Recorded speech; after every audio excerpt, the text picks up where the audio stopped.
साल था 1962 की बर्फ से ढकी लद्दाख की ऊंची पहाड़ियां, थी ठंडी हवाएं।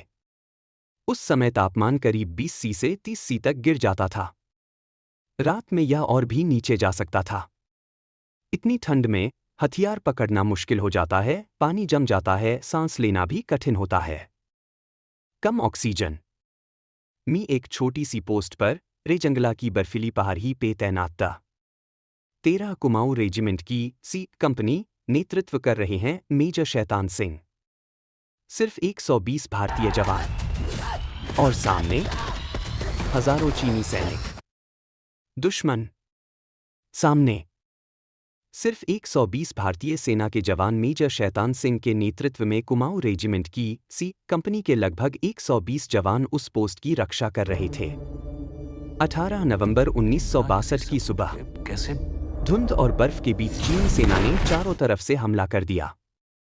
दोनों तरफ से गोलीबारी हो रही थी। तभी भारतीय सेना की रेडियो संपर्क टूट चुका था। कोई बैकअप नहीं था, कोई मदद नहीं। लेकिन एक आवाज आती है, पोजीशन नहीं छोड़नी।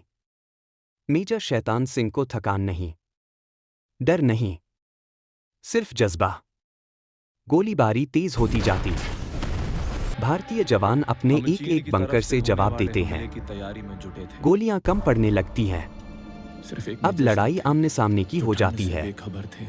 हाथों में राइफल, आखिरी सांस तक मुकाबला हो रही थी। मेजर शैतान सिंह एक पोस्ट से दूसरी पोस्ट तक रेंगते हुए जाते हैं। घायल जवानों का हौसला बढ़। तभी उन्हें गोली लगती है, लेकिन वो पीछे हटने से मना कर देते हैं। को लेकर टूट पड़ते हैं। कई चीनी सेना मारे जाते हैं और कुछ घायल हो जाते हैं। चीनी सेना को पीछे हटना पड़ता है, लेकिन इस लड़ाई में हमारे 120 में से 114 जवान शहीद हो जाते हैं। लेकिन दुश्मन की लहर वहीं थम जाती है। महीनों बाद जब बर्फ पिघलती है तो भारतीय सेना को अपने शहीद जवान उसी मुद्रा में हथियार हाथ में, जैसे अब भी लड़ रहे हों।